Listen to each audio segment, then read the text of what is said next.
मैं आप सबका धन्यवाद देता हूं।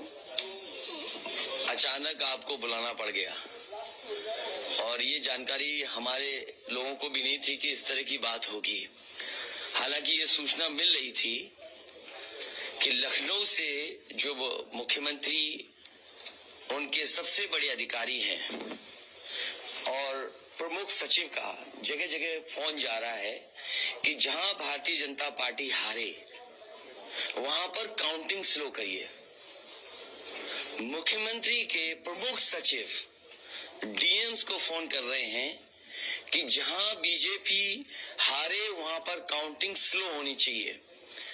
और यही नहीं, अगर हम पिछला चुनाव देखें तो जो भारतीय जनता पार्टी की हार हुई है 47 सीटें ऐसी हैं जो 5000 के अंदर कम वोट में हुई हैं।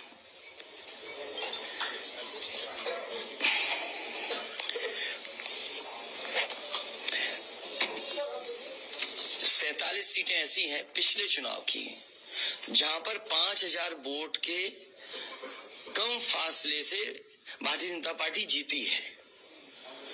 और जो आज देखने को मिला है बनारस में कि जहां ईवीएम्स ले जाई जा रही थी, एक ट्रक पकड़ा गया, 2 ट्रक लेकर के भाग गए। अगर सरकार चोरी नहीं कर रही थी, ये वोट की चोरी जो नहीं कर रही थी, तो कम से कम बताए कि एक गाड़ी रोक ली, पकड़ी गई। लाइव है, अभी भी हम लाइव देख सकते हैं। 2 गाड़ियां क्यों भागी? अगर कोई चोरी नहीं थी, प्रशासन ने, सिक्योरिटी ने इतना इंतजाम क्यों नहीं किया? इतनी फोर्स है, अभी इलेक्शन की फोर्स गई नहीं है यूपी से, तो आखिरकार अधिकारी क्यों नहीं कर रहे थे? क्या वजह है कि बिना सिक्योरिटी, बिना इतने इंतजाम के ईवीएम्स जा रही हैं?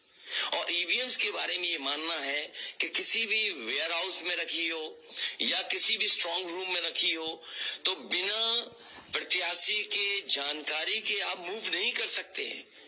अगर आपको ईवीएम्स को मूव करना है तो कम से कम जो प्रत्याशी चुनाव लड़ रहे हैं उनकी जानकारी में होना चाहिए।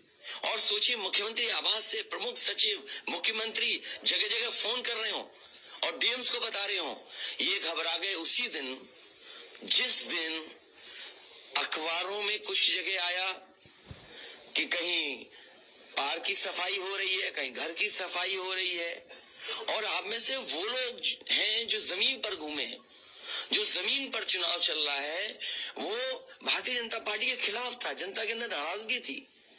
ये जो कल एग्जिट पोल आए हैं, मैं एग्जिट पोल पर बोलना नहीं चाहता था, लेकिन जो एग्जिट पोल आए हैं वो कहीं ना कहीं परसेप्शन ये क्रिएट करना चाहते हैं कि हाँ, भारतीय जनता पार्टी जीत रही है, जिससे वो चोरी भी करें अगर, वो भी ना पता लगे कि हाँ चोरी हुई है। इसीलिए अगर हमने वोट दिया है, तो मैं अपने नौजवानों से, किसानों से और आम लोगों को कहूंगा कि उतनी हमारी जिम्मेदारी बनती है कि वोट को हम बचाएं। अगर वोट नहीं गिना जाएगा तो लोकतंत्र कहां जाएगा? और ये लोकतंत्र की आखिरी लड़ाई है। मैंने कई बार कहा कि उत्तर प्रदेश का चुनाव लोकतंत्र की आखिरी लड़ाई है। इसके बाद तो जनता को क्रांति करनी पड़ेगी, तभी बदलाव आएगा। इसलिए मैं अपने पार्टी के लोगों से और जो सच्चे ईमानदार, सच्चे सिपाही हो, सच्चे अधिकारी हो, सच्चे पत्रकार हो, कम से कम आगे आए और लोकतंत्र को बचाने के लिए खड़ा हो। और मैं अपनी पार्टी के लोगों से कहूंगा कि जब तक काउंटिंग न हो जाए तब तक कम से कम ये नजर रखें और लगातार निगरानी रखें कि कैसे वोट बचाया जा सकता है, कैसे जहां पर मशीनें रखी हैं कोई किसी का आना जाना ना हो। ये लोकतंत्र के लिए बहुत ही खतरे का समय है। जो दल हार गया, अब उसके बस में यही है जो अब करने जा रहे हैं। ये जितने कुछ एग्जिट पोल हुए हैं वो इसीलिए हुए हैं कि अगर वो चोरी भी करें तो शायद नजर ना आए। अब ईवीएम्स पकड़ी गई हैं, बहाना कोई ना कोई अधिकारी बताएंगे कि हम ईवीएम्स इसलिए ले जा रहे थे। आखिरकार फोर्स के साथ क्यों ईवीएम जा रही थी? ये तो ईवीएम की एक बनारस की जो अभी भी लाइव चल रहा है वो घटना है। बरेली में एक एक स्ट्रॉन्ग रूम से बाहर नगर पालिका की कचड़े की गाड़ी में, जिसका नंबर UP25 DT 9166 में 3 बक्से सील पकड़े गए।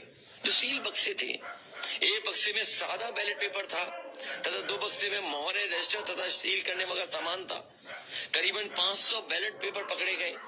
इसी तरह सोनभद्र का है कि सोनभद्र में बड़े पैमाने पे चीजें पकड़ी गई। वो भी लोग समझ में आ गया तो उन्होंने देखा, SDM को रोका। SDM घोरावल जनपद सोनभद्र में खाली मत पर अपनी गाड़ी से पॉलिटेक्निक कॉलेज ले जाते हुए पकड़े गए। क्या सफाई देगी सरकार? इसीलिए मैंने कहा, प्रमुख सचिव मुख्यमंत्री आप जानकारी कर लें। अगर आपके DMs कोई जानकार हैं, उन्होंने खुद बताया है कि वहां से लखनऊ से फोन आ रहे हैं कि जहां पर भारतीय जनता पार्टी हार रही हो, वहां पर काउंटिंग स्लो हो और रात तक काउंटिंग लेकर के जाइए।